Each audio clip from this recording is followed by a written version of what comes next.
그러니까 차로 많이 오시겠죠. 예, 그래서 주일은 거의 영향은 없는 것 같습니다. 예, 저희 다른 광고는 없고요. 오늘 저희가 살펴볼 하나님의 말씀은 디모데전서입니다. 디모데전서 3장에서요, 이제 감독에 대한 말씀을 다 살펴보려고 하는데요. 본문은 3장 5절로만 잡았습니다. 그래서 이것이 이제 감독, 보통은 이제 목사의 자격에 관한 말씀이다, 이렇게 알려져 있죠. 근데 이것을요, 사실은 그 교회의 인도자의 자격이라고 볼 수 있고요. 좀 더 우리가 넓게 영적으로 적용한다면 이상적인 남성상이라고 볼 수 있습니다. 그래서 이것을 이제 교회의 인도자에게 오늘 저희가 적용하지 않고요. 이제 아버지, 남편에게 적용해서 저희가 한번 살펴보려고 합니다. 좀 더 넓게 영적으로 적용한다면요. 아내들에게도 또 적용할 수도 있겠죠. 아내도 물론 이제 가정의 머리는 남자지만 또 아내도 아이들을 인도하는 인도자잖아요. 그래서 첫 번째는 교회를 인도하는 사람에게 적용되는 말씀이고요. 이 디모데전서 3장 이 초반부에 나온 말씀이, 두 번째는 이제 영적으로 좀 적용한다면 남편들에게 적용할 수가 있고요. 오늘은 주로 이 남편들에게 적용해서 살펴볼 겁니다. 세 번째로는 이제 아내들에게도 또 영적으로 한번 적용해 볼 수 있을 것 같아요. 이 구원받은 대부분의 형제님들은요, 성경은 남자가 가정의 머리고 또 남편이 아내의 머리라고 말씀하신다는 사실을 잘 알고 있을 겁니다. 이러한 사실을 아는 분들은요, 이제 머리로서 갖는 책임에 대해서 알아야 될 필요가 있겠죠. 우리가 가정의 머리로서 이러한 책임을 품위 있게 이행하지 않는다면 가정의 머리라는 위치는 아무런 의미도 없을 겁니다. 그래서 먼저 머리가 바로 서야 돼요. 그러면 이제 몸도 바로 설 수가 있게 되겠죠. 예, 디모데전서 3장 5절 한 절인데요. 한번 다 같이 읽어보겠습니다. 디모데전서 3장 5절. 시작. 남자가 자기 집을 다스릴 줄 알지 못하면 어찌 하나님의 교회를 돌볼 수 있으리요. 이렇게 말씀하고 있죠. 잠깐 기도하겠습니다. 하나님 아버지, 저희들에게 주시는 말씀을 통해서 저희가 주님 앞에서 바로 서기 원합니다. 특히 남편들, 아버지들이 주님 앞에서 또 가정의 머리로서 바로 서게 될 수 있도록 도와주시기 원합니다. 예수님의 이름으로 기도드렸습니다. 아멘. 성경은 분명하게 자신의 집을 잘 다스리는 남자가 교회를 돌볼 수 있다고 말씀하고 있어요. 왜냐하면 교회와 가정에 돌아가는 원리가 비슷하게 돌아가기 때문입니다. 그래서 자신의 집을 잘 다스리지 못한다면 하나님의 집인 교회도 제대로 다스릴 수 없다, 이렇게 말씀하고 있죠. 근데 이제 성경은요, 이 지금 3장 5절 이 한 절에서도 다스린다는 것의 의미가 무엇인지 말씀해주고 있어요. 우리가 이제 세상에서 사용하는 단어와 또 성경에서 나온 단어가 같은 단어인 경우들이 있죠. 하지만 서로 다른 의미로 사용하는 경우들이 있어요. 아마 이 대표적인 게 바로 다스린다는 말이라고 생각을 합니다. 성경은요, 오늘 본문에 의하면 다스린다는 말의 의미는요, 돌보는 것입니다. 그러니까 성경에서는요, 주로 이 한 절 안에서 같은 것을 말할 때가 있어요. 다른 표현을 하면서. 그렇죠? 마음으로 믿어 구원에 이르고 의에 이르고 입으로 시인하여 구원에 이른다. 이것도 같은 말이에요. 마음으로 믿는 것과 입으로 시인하는 게 같은 겁니다. 왜냐하면 마음에 가득한 것이 입으로 나오기 때문에. 여기서도 마찬가지예요. 다스리는 것은요, 다른 말로 하면 돌보는 것입니다. 이 세상과는 좀 다르죠. 이 세상에서 사용하는 이 다스린다는 말의 의미와는 좀 다릅니다.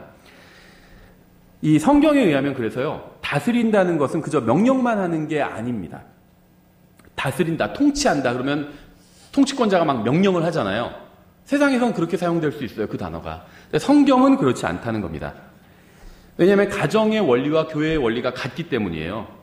하나님의 집에서 명령을 하는 분은 하나님입니다. 목사가 아니에요.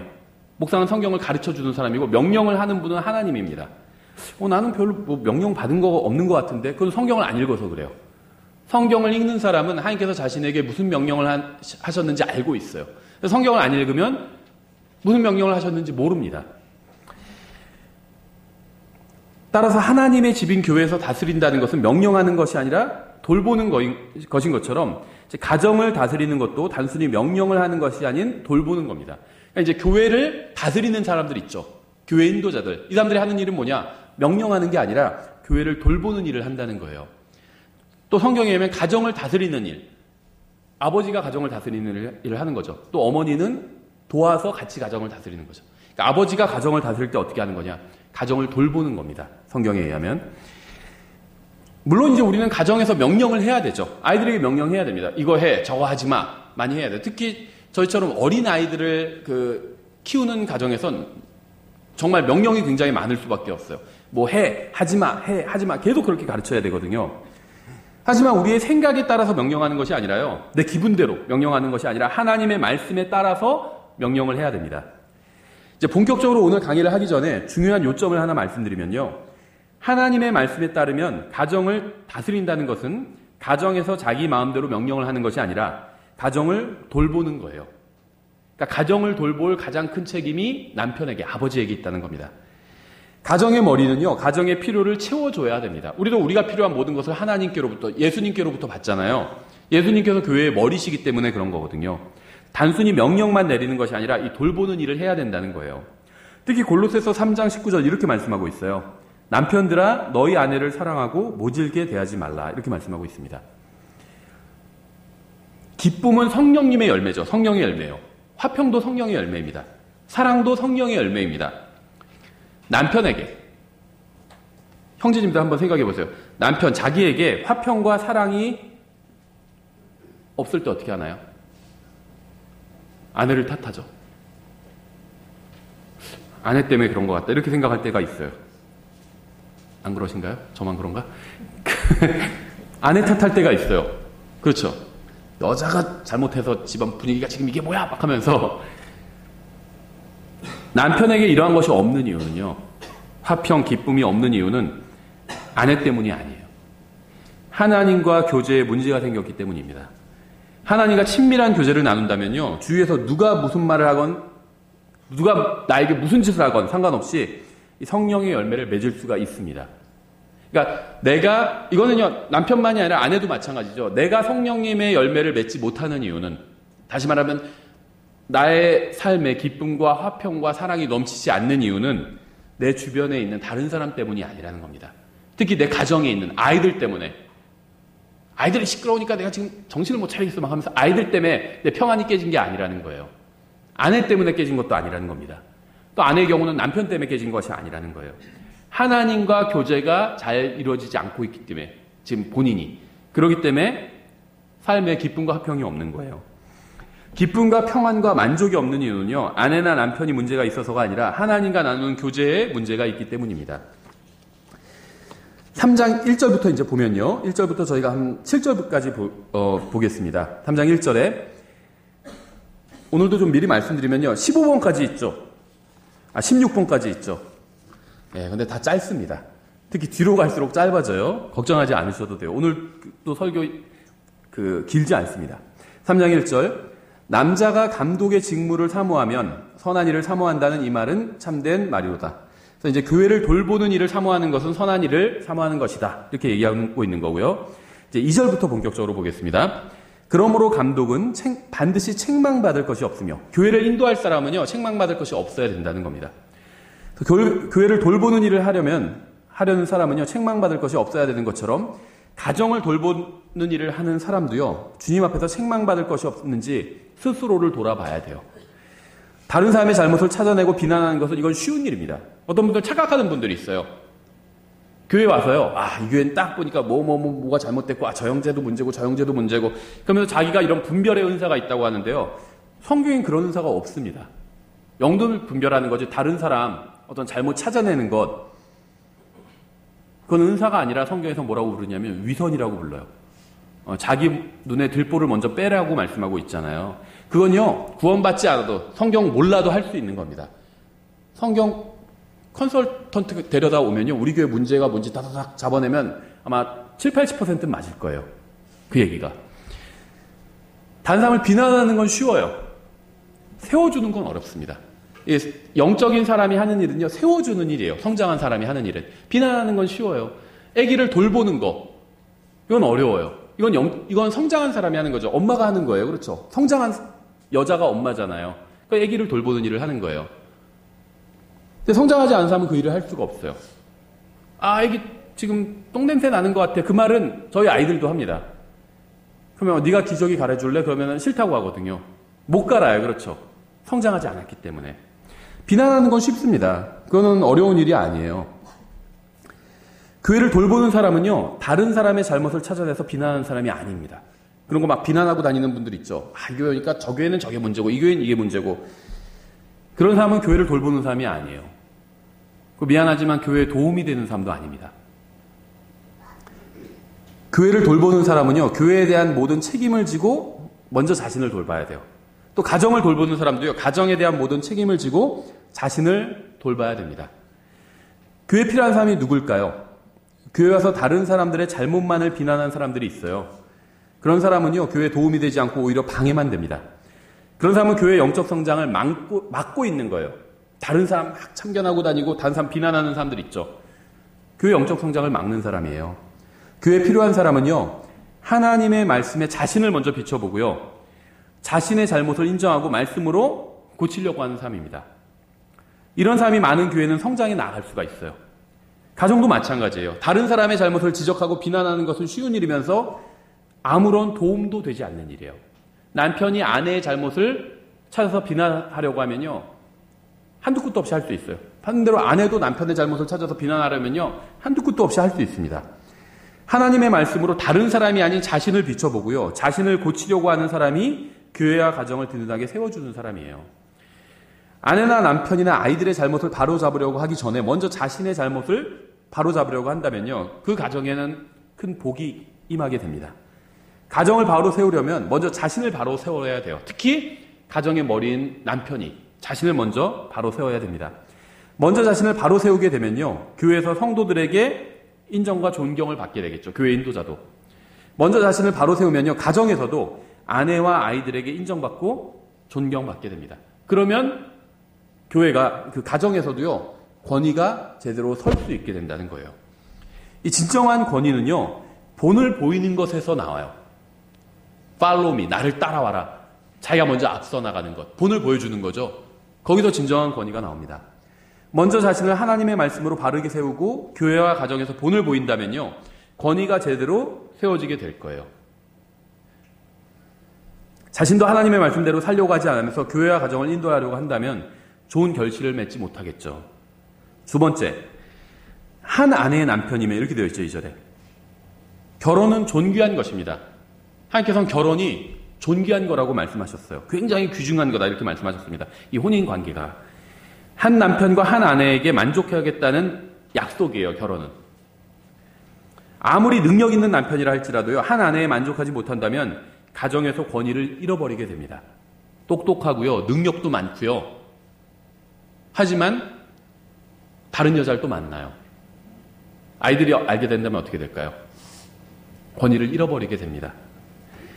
아무리 대단한 아버지라도요, 한 아내에 만족하지 못하고 충실하지 못한다면요, 자녀들에게 인정받지 못하게 되고요, 결국 권위를 잃어버리게 됩니다. 세 번째, 2절에 깨어있으며 이렇게 되어 있죠. 깨어있으며. 깨어있는 것이 무엇일까요? 깨어있는 것. 지켜보는 거예요. 파수꾼. 보초를 쓰는 겁니다. 지켜보는 겁니다. 아내가 괜찮은지 지켜보는 거예요. 아이들은 어떤지 괜찮은지 지켜보는 겁니다. 육체적으로 어떤지 지켜보는 거예요. 저희도 오늘 아이가 보니까 눈이, 자매가 좀 이상한 것 같다고 지금 또 병원에 데리고 갔어요. 근처에 있는 병원에. 이제 뭐 안약 같은 거 이렇게 처방받고 그렇게 넣고 하려고 또 약국에도 갔고. 지켜보는 거예요. 그게 깨어있는 겁니다. 아이 상태가 어떤지 보는 거죠. 남편은 또 아내 상태가 어떤지 지켜보는 겁니다. 육체적으로만 지켜보는 게 아니라 영적으로도 지켜보는 거예요. 아내의 영적 상태가 어떤지 판단하라는 게 아니라 지켜보고 내가 도울 게 없는지 지켜보는 겁니다. 지켜보는 거예요. 영적인 성장을 내가 대신 하게 해줄 수는 없죠. 그건 하나님께서 하게 해주시는 거예요. 성령께서 하게 해주시는 겁니다. 저희 자매 아직 안 왔죠. 그 얘기를 좀 더 하면, 그래서 저도 최근에 좋은 영어 성경을 사줬어요. 이제 한글 성경도 읽고 영어 성경도 읽는데 아주 좋은 영어 성경을 구해서 사줬습니다. 영적으로 잘 성장하고 있는지 남편들은 지켜볼 책임이 있다는 겁니다. 가정의 머리는 가정을 지켜봐야 돼요. 육체적으로, 물질적으로 필요한 게 없는지, 영적으로 필요한 게 없는지 지켜봐야 되는 겁니다. 누구도 나의 가정을 대신 지켜봐 주지 않아요. 가정의 구성원들이 교회 생활을 어떻게 하고 있는지, 그렇죠? 오늘 설교 어떻게 들었어? 물어봐야 돼요. 그렇죠? 신앙생활 어떻게 하고 있는지, 매일의 삶 가운데, 주일에 와서 교회 와서 설교만 어떻게 들었는지만 물어보지 마시고요. 매일의 삶 가운데 어떻게 살고 있는지 지켜봐야 되는 거예요. 주님과 교제를 잘 나누고 있는지, 주님과 동행하는 삶을 살고 있는지, 잘못된 어떤 선택을 하지는 않는지, 하나님의 말씀대로 살려고 하는지 지켜봐야 된다는 겁니다. 이게 아버지의 책임이에요. 또 어머니의 책임이기도 하죠. 가장은요, 가정을 지키는 사람입니다. 물리적으로, 영적으로. 잘 때 문단속도 다 잘하고 자잖아요. 혹시 나쁜 사람 오지 않을까? 그렇죠. 물리적으로만 지키는 것이 아니라 영적으로도 지켜야 돼요. 물리적으로 도둑이 들어오려는 건 막는데요. 영적으로 우리 아이를 망치는 건 또 막지 않는 경우도 많아요. 아무거나 영화 아무거나 보게 하고 TV도 아무거나 보게 하고요. 그렇죠. 그럼 거기서 음행과 잘못됐던 거 많이 배우거든요. 인터넷도 아무거나 하게 하고요. 그건 영적으로 지키지 못하는 거죠. 이렇게 물리적으로 또 영적으로 가정을 지키기 위해서는요, 먼저 자신이 영적으로 깨어 있어야만 됩니다. 네 번째, 2절에 있어요. 맑은 정신을 가지고 있으며, 이렇게 말씀하고 있어요. 맑은 정신을 가지고 있는 것은요, 굉장히 중요합니다. 이건 어떤 거냐면요, 자기의 감정을 조절하는 것과 관련이 있어요. 그래서 시기, 분노, 자만, 이런 것들은 정신을 흐리게 합니다. 자신의 감정을 잘 다스릴 수 있어야 정신이 맑은 상태로 유지가 될 수 있어요. 자신의 감정을 제대로 다스릴 수 없으면요, 이 가정도 제대로 다스릴 수가 없습니다. 자신의 혀도 제대로 통제하지 못하면요, 가정도 제대로 통제할 수가 없어요. 가정과 교회를 다스리는 사람은요, 먼저 자신의 감정과 혀를 다스릴 수 있어야 됩니다. 목소리를 높여야 할 때가 있고요, 또 분노해야 될 때도 있죠.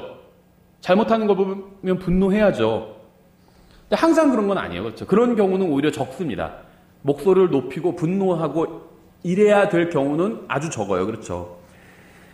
자신도 하나님의 말씀에 따르지 않으면서 다른 사람을 따르게 하는 것은 불가능한 일이죠. 주님께서 우리가 맑은 정신을 가지고 있기를 원하십니다. 이것은 자신의 감정을 잘 통제하는 것을 의미해요. 우리가 먼저 우리 자신을 잘 통제한다면 가정도 통제할 수가 있겠죠. 다섯 번째, 2절에 있어요. 행실이 바르며, 이렇게 말씀하고 있죠.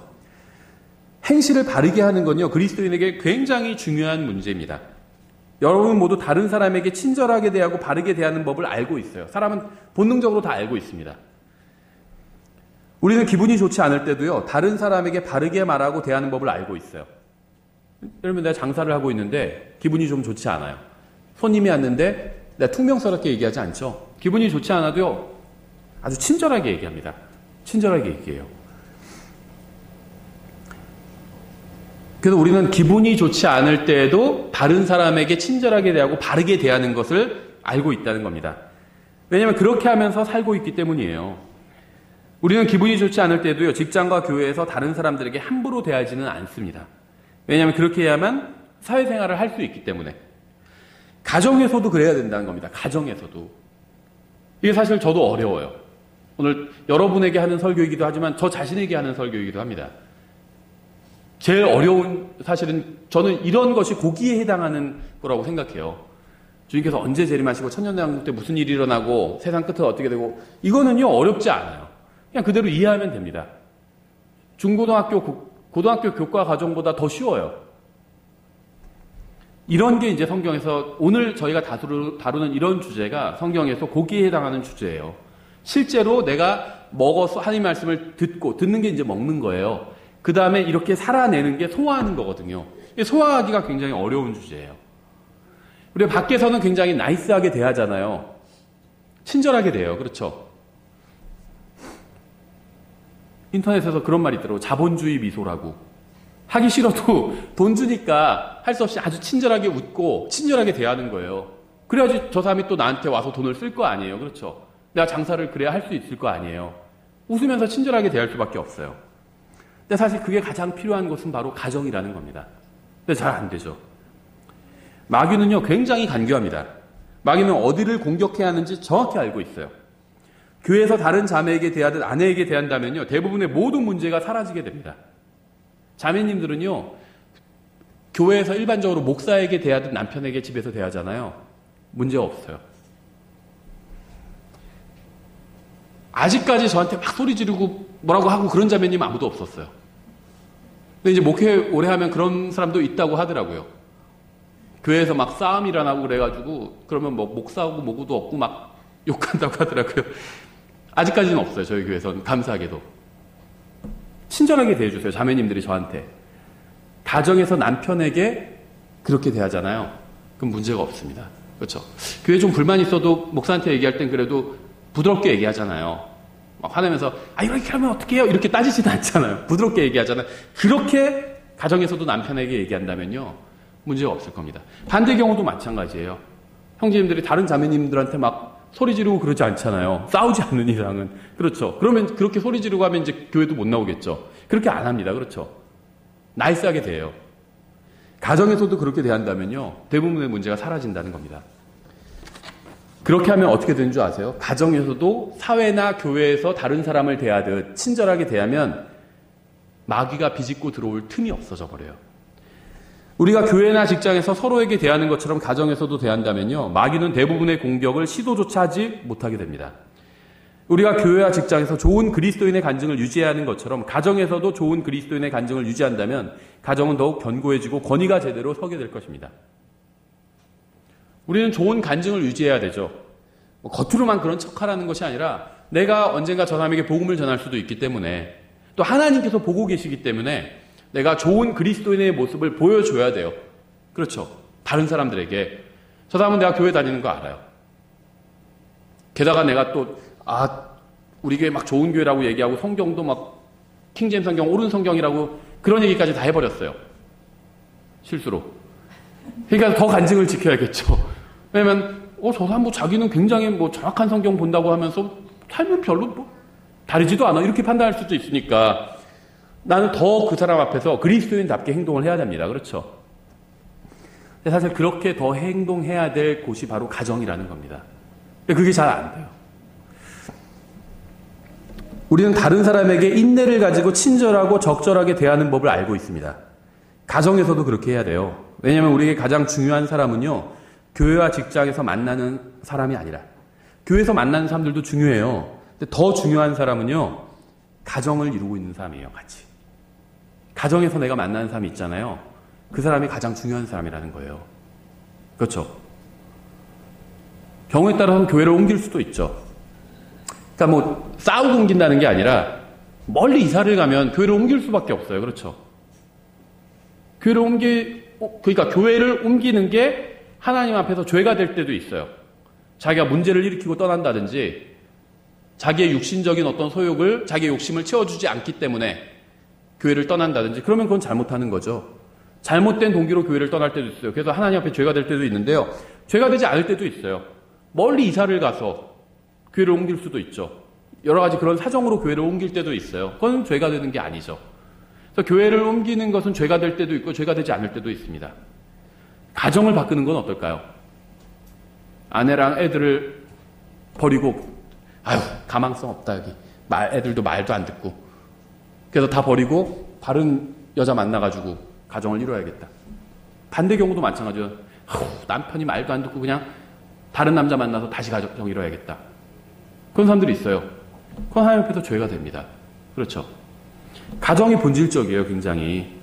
가정이 본질적이에요, 가정이.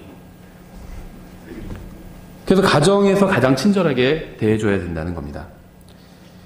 마귀는요, 우리의 가정을 깨려고 합니다. 마귀의 공격을 방관하지 않고요, 방관하시면 안 돼요. 다른 누구에게보다 남편과 아내와 아이들에게 친절하게 대하십시오. 불친절은요, 관계를 파괴해요. 친절하게 대해야 돼요. 친절하게. 6번째, 2절에 있어요. 손님 대접하기를 힘쓰며. 여기서 나온 이제 손님 대접하기를 힘쓰라는 말은요, given to hospitality예요. 어디서 많이 들어본 얘기죠. hospital, 병원이란 말과 뿌리가 같아요. 병원에는 누가 가죠? 아픈 사람이 가죠. 아픈 사람. 상태가 안 좋은 사람들이 갑니다. 그렇죠? 상처 입은 사람이 가요. 칼에 찔려서 상처 입거나 병원 가죠. 또 감염된 사람도 갑니다. 교회도 마찬가지예요. 교회는 이런 사람들에게 친절해야 됩니다. 그렇죠? 이 세상은 이런 사람들에게 어떻게 하는지 아세요? 세상은 이런 사람들을 거부해요. 자신들의 단체에서 쫓아내려고 합니다. 우리는 서로 대접해줘야 된다는 거예요. 교회에서나 가정에서나 서로 도와야 됩니다. 상대가 아프고 힘이 없을 때 더 도와줘야 돼요. 아내와 남편과 아이들을 대접해주고요, 돌봐줘야 됩니다. 병원에서 환자를 돌봐주는 것처럼. 그러면 가정이 든든해지고 권위가 서게 됩니다. 병원에서 아픈 사람을 어떻게 대하는지 보신 적 있을 거예요. 저희도 최근에 큰애가 장염에 걸려가지고 병원에 2박 3일 입원했었잖아요. 대부분 굉장히 다 친절해요. 예, 간호사들도 그렇고 의사 선생님도 그렇고 굉장히 친절해요. 일반적으로 친절하게 대해주고 돌봐주고 아픈 곳을 고쳐주려고 그러죠. 병원에선. 그들이 의무감이나 아니면 돈을 벌기 위해서 그렇게 한다면 그리스도의 피로 구원받고 그분의 사랑을 넘치게 받은 우리는 교회와 가정에서 더 그래야 되겠죠. 그리고 이렇게 하는 것이 바로 가정에서 권위를 세워주는 진정한 리더십이라는 겁니다. 7번째, 2절에 있어요. 가르치는 재능이 있으며. 우리는 가정에서 아이들에게 무엇을 어떻게 해야 되는지 가르쳐야 됩니다. 어떻게 가르치는지 잘 모르겠다. 그럼 배워야 돼요. 가르치는 걸 배워야 됩니다. 이불을 어떻게 개는지 가르쳐줘야 돼요. 청소를 어떻게 하는지도 가르쳐줘야 돼요. 애들한테. 숙제를 어떻게 하는지도 가르쳐줘야 됩니다. 무엇보다 먼저 하나님의 말씀을 가르쳐줘야 돼요. 말씀이 무엇을 의미하는지 가르쳐줘야 됩니다. 의를 행하라고 명령하기 전에 무엇이 의로운 일인지 먼저 가르쳐줘야 되겠죠. 하나님 앞에서 교회와 가족을 위해서 마땅히 해야 할 일이 무엇인지 말씀을 통해서 가르쳐줘야 돼요. 명령만 해서는 권위가 서지 않습니다. 구체적으로 말씀을 풀어서 가르쳐줘야 돼요. 그러면 가정에서 권위가 설 수 있게 됩니다. 아이들이 더 이상 부모의 말을 듣지 않을 때가 옵니다. 어떤 분은 벌써 우리는 왔는데 이런 분도 있을 거예요. 예, 이제 부모님의 말씀을 듣지 않을 때가 와요. 아이들이. 아빠나 엄마가 아닌 다른 사람들의 말을 신뢰하고요. 그들의 말대로 행동하고자 할 때가 옵니다. 아빠 말, 엄마 말은 안 들으면서 친구들 말은 잘 듣고요. 그렇게 되면 이 전에 먼저 아이들에게 하나님의 말씀을 가르쳐야 돼요. 아이들이 자동으로 하나님의 말씀을 알게 되는 일은 없습니다. 하나님께서 무엇이라고 말씀하셨는지 가르쳐야 돼요. 아직 엄마 아빠 말을 들을 때가 가르칠 때입니다. 말씀이 의미하고 있는 것이 구체적으로 무엇인지 가르쳐줘야 돼요. 8번째, 이제 3절에 있습니다. 자기를 술에 내주지 아니하며 이렇게 되어 있죠. 자신을 술에 내주면 안 됩니다. 성경 내주지 말라고 그랬잖아요. 단 한 잔이라도 술에 내주지 마세요. 자신을 하나님께 내어드리십시오. 우리는 자신을 알코올에 내어줄 필요가 전혀 없어요. 도저히 술을 마시지 않고는 마음이 편하지 않다면 그때가 바로 술이 아니라 성령님의 위로가 필요한 때입니다. 성령님은요, 술이 줄 수 없는 평안과 기쁨을 줄 수 있는 유일한 분이에요.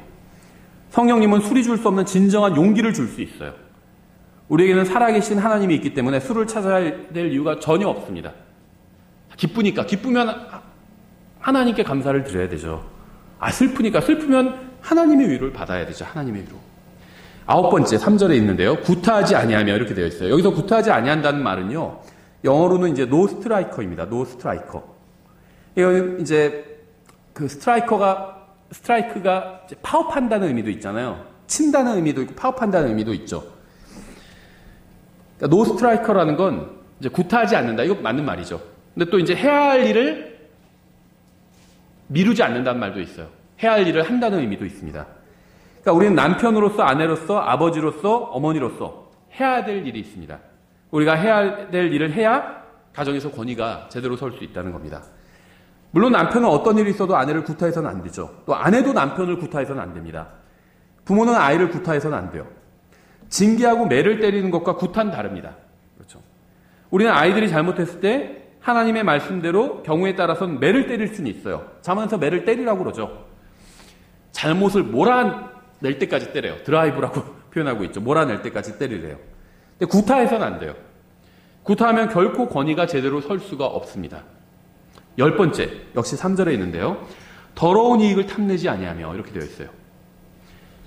가정의 머리인 가장은요, 더러운 이익을 탐내지 말아야 됩니다. 그래야 권위가 제대로 설 수 있어요.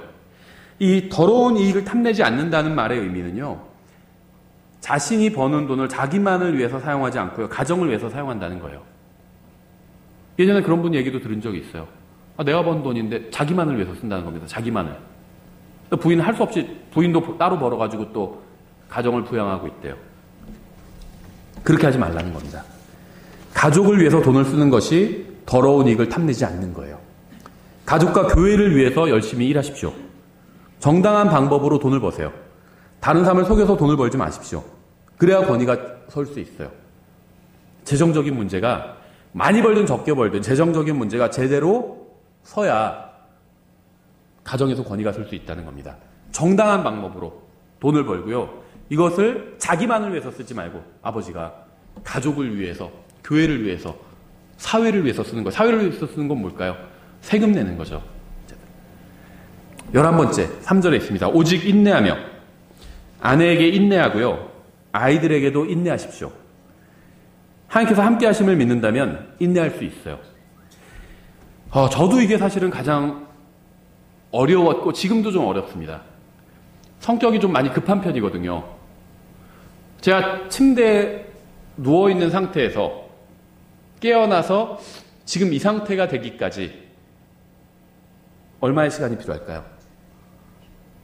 외출해서 그냥 외출 동네 놀러 가는 것이 아니라 교회 오는 설교하러 오는 외출을 하기 위해서 시간이 얼마나 필요할까요? 5분이면 돼요. 그 5분 중에 머리에는 몇 분을 쓸까요? 2, 3초면 충분합니다. 근데 저희 자매는 그렇지가 않아요. 오래 걸립니다. 오래 걸려요. 그래서 어떤 분 그러시더라고요. 어디 가면 막 자매가 준비하는데 너무 오래 걸리고 그래서 막 불평하게 되고 짜증이 나고 그랬대요. 그렇죠. 기다리는 거. 저도 기다리는 거 굉장히 싫어하거든요. 근데 그때마다 성경을 읽었대요. 그래서 결국 엄청 많이 읽게 됐대요. 성경을. 항상 많이 기다려야 되니까. 인내해 줄 수 있어야 돼요. 아내에게. 인내해 줄 수 있어야 됩니다. 아이들에게도 인내해야 돼요. 아이들이 처음부터 모든 걸 다 잘할 수가 없어요. 계속 반복해서 가르치고요. 인내하고요. 가르치고 인내하고 가르치고 인내하고 반복해야 돼요. 아내에 대해서도 마찬가지입니다. 아내는 가르칠 수는 없죠. 화장 어떻게 하란 말이야 이렇게 가르칠 수는 없잖아요. 그냥 인내해야 돼요. 언제까지? 주님께서 오실 때까지. 그럴 수밖에 없어요. 그래서 인내하기 싫은 사람은 결혼하지 말아야 됩니다.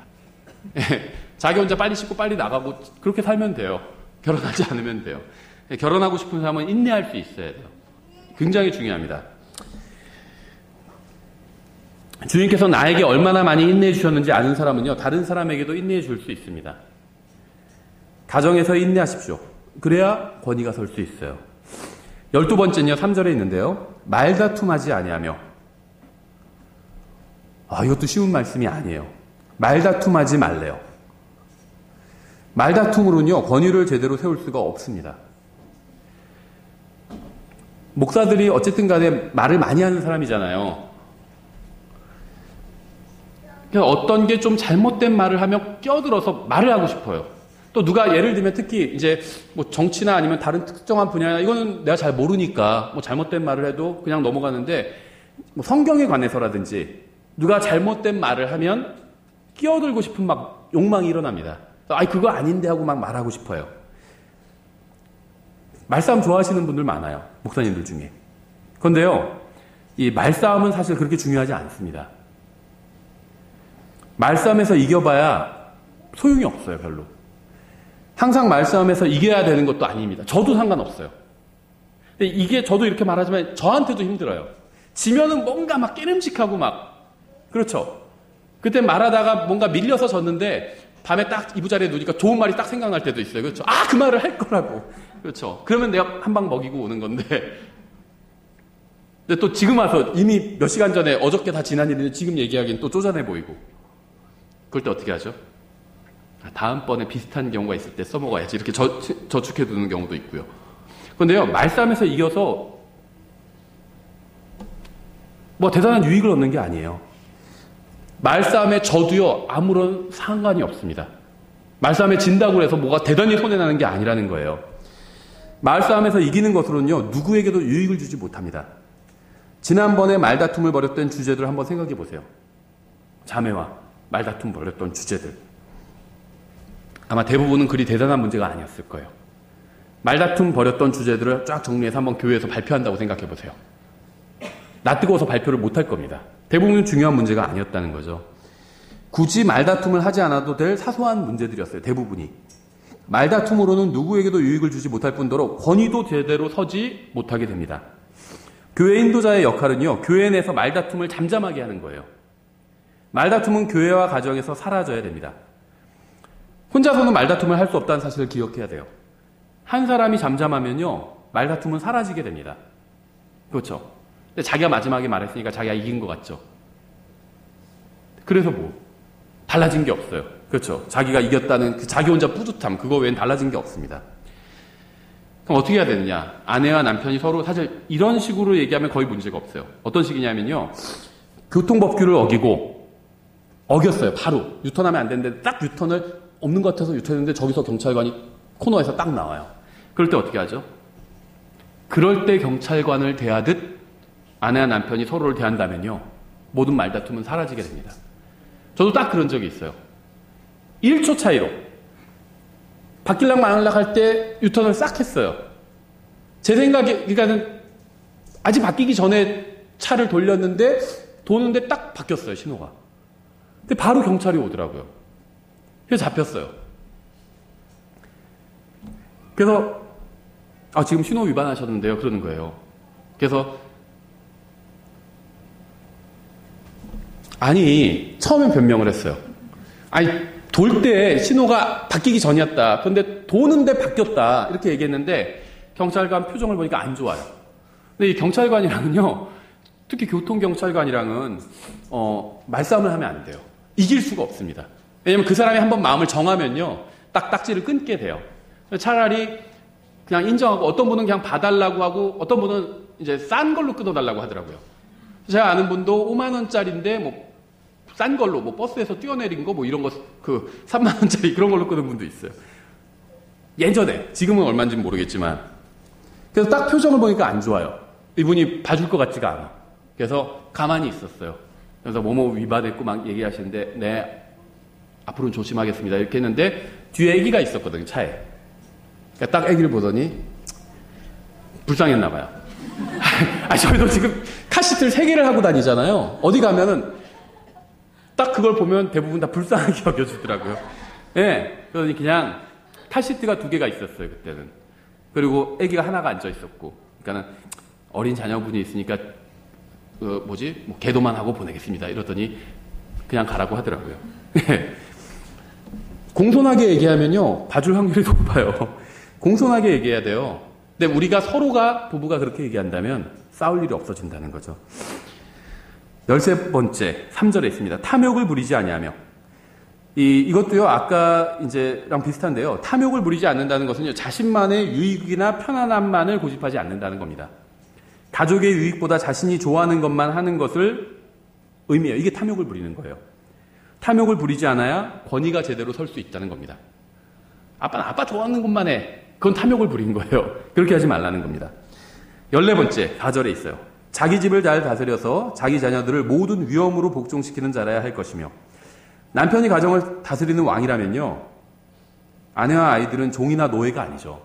남편이 왕이면 아내는 왕비죠. 아이들은 왕자랑 공주죠. 모든 위엄으로 자녀들을 복종시켜야 됩니다. 협박이나 강요가 아니라 위엄으로 복종시켜야 돼요. 그리고 진정한 위엄은요, 어디서 나오는지 아세요? 하나님의 말씀대로 사는 데서 나와요. 그러면 자녀들이 복종하게 됩니다. 그게 위엄으로 복종하는 거예요. 15번째, 6절에 있어요. 초신자는 아니 되나니 이것은 그가 교만으로 높아져서 마귀의 정죄에 빠지지 아니하게 하려 함이라. 지금 이제 그 감독, 교회 인도자에 대한 말씀을 우리가 영적으로 남편에게 한번 적용해 보고 있는 거죠. 정신적으로 성숙하기 전에는요, 결혼하지 마세요. 이 결혼을 해보니까요, 성숙하지 않은 사람이 감당할 수 있는 게 아니더라고요. 근데 그렇게 하면은 결국 대부분의 남자들은 결혼을 못하게 되죠. 일반적으로 같은 나이면요, 남자들이 여자보다 좀 덜 성숙한 것 같아요. 보통 일반적으로. 아마 그래서 부부 중 남자가 더 나이가 많은 경우가 있어요. 그렇죠? 내가 우리 부인보다 한 7살이 많은데, 그러면은 그렇게 생각하시면 돼요. 내가 7년 더 덜 성숙했다고 보시면 됩니다. 그럼 거의 맞아요. 정신적으로 성숙해지는 것도 중요한데요, 이 영적으로 성숙해지는 것도 굉장히 중요합니다. 아버지가 영적으로 성숙해져야 가정에서 권위가 제대로 설 수 있어요. 16번째, 마지막으로 7절에 또한 그는 반드시 밖에 있는 자들로부터 좋은 평판을 받아야 하리니 이것은 그가 비방과 마귀의 올무에 빠지지 아니하게 하려 함이라. 다른 사람들에게도 좋은 간증을 보여주십시오. 그래야 권위가 제대로 설 수 있습니다. 자기 가족에게는 막 끔찍히 잘하는데 밖에서는 막 싸납게 나오는 분들이 있어요. 얼마 전에 뭐 뉴스 보니까 어디 무슨 재벌 그룹 무슨 회장님인지 사모님인지 하시는 분이 자기 가족에게는 막 끔찍한데 다른 사람들한테는 주로 하는 말이 죽어라는 말이라고 하더라고요. 죽어! 죽어! 직원들한테. 그렇게 하지 말라는 겁니다. 우리 가족에게 가장 친절해야 되죠. 아내에게, 남편에게, 아이들에게도 친절해야 됩니다. 친절해야 돼요. 다른 사람들에게도 친절해야 됩니다. 그렇죠. 우리 가족들한테는 끔찍하게 여기는데 다른 사람들한테 막 싸납게 여기고 그러지 말라는 겁니다. 친절해야 돼요. 특히 힘없는 사람들한테 더 친절해야 돼요. 그게 경건한 거거든요. 우리가 대단해서 힘이 있고 대단하고 똑똑하고 그래서 하나님께서 우리에게 친절하게 대해주신 게 아니거든요. 힘이 없잖아요. 하나님 앞에서 아무런 힘도 없어요. 우리는. 근데 하나님께서 우리를 친절하게 대해주셨잖아요. 그래서 우리도 다른 사람들, 힘없는 사람들한테, 힘이 없는 사람한테 일수록 더 친절하게 대하는 건요. 그게 경건한 거예요. 경건한다는 게 가들리라는 말이잖아요. 하나님처럼 하는 거거든요. 요약하면요. 먼저 자신을 돌아보고요. 아내에게 충실하고요. 깨어있고요. 맑은 정신을 가지고요. 행실이 바르고요. 다른 사람을 대접해주고요. 본을 보이고요. 말씀을 가르치고요. 술을 마시지 않고요. 구타하지 않고요. 자신만을 위해서 돈을 쓰지 않고요. 인내할 줄 알고요. 말싸움하지 않고요. 자기가 좋아하는 것만 하지 않고요.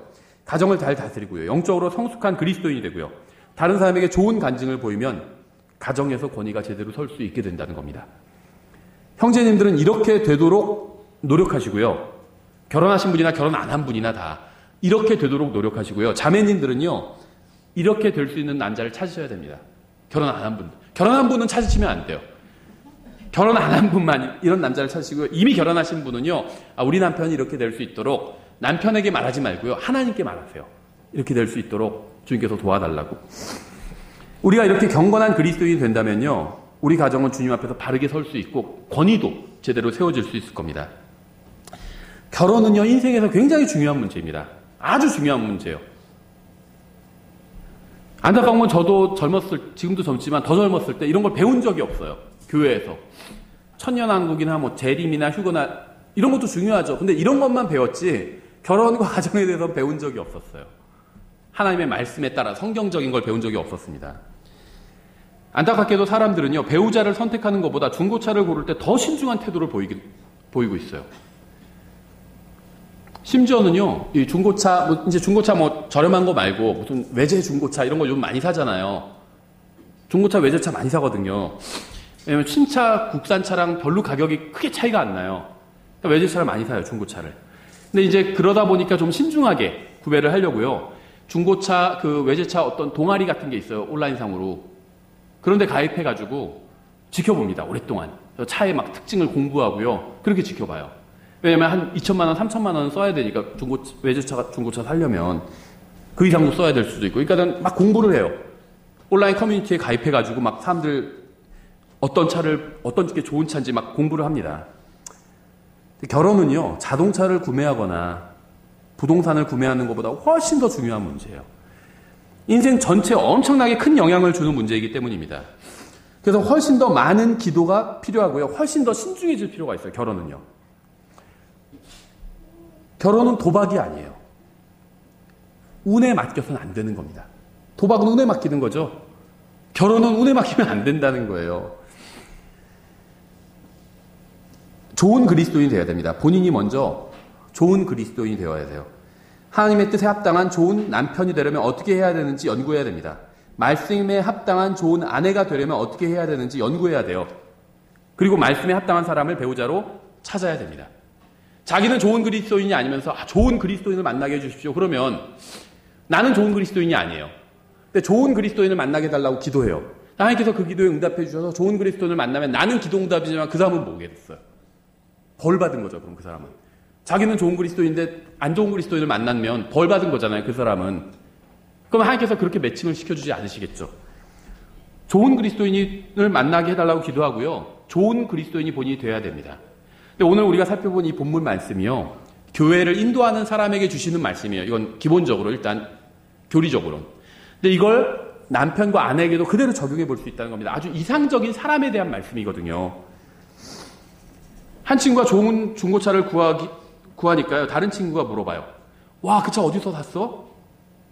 내가 이 차를 사려고 자동차 동호회에서 6개월간 매물을 찾았고 20가지 체크리스트를 목록을 만들어서 다 일일이 하나하나 다 확인했지. 이렇게 얘기합니다. 근데 배우자에 대해서는 이렇게 대화를 나눈다면 어떨까요? 와, 다음 달에 결혼한다면 어떤 여자야?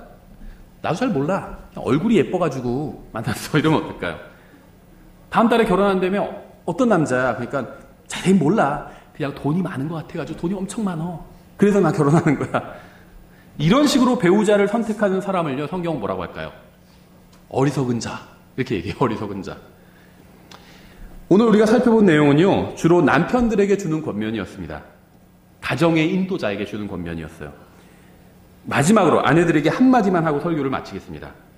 남편들이 이렇게 가정에서 권위를 제대로 세울 수 있도록 아내들이 도와주셔야 됩니다. 도와주셔야 돼요. 기도하겠습니다. 하나님 아버지, 저희가 먼저 주님 앞에서 바르게 설 수 있도록 도와주시기 원합니다. 또 주님께서는 이 가정이라는 정말 밭을 저희에게 주셨습니다. 저희가 주님의 말씀대로 이 밭을 잘 읽을 수 있도록 지금 저희의 눈을 열어주시고 또 마음을 열어주시고 정말 주님의 말씀대로 행할 수 있도록 또 믿음과 용기를 더해 주시기 원합니다. 주님께서 저에게 주신 이 소중한 가정을 저희가 주님의 말씀대로 잘 이끌어서 정말 주님께 칭찬을 받고 정말 저희들에게 맡겨진 이 소중한 또 혼들을 정말 제대로 인도할 수 있도록 도와주시기 원합니다. 감사드리며 예수님의 이름으로 기도드렸습니다. 아멘.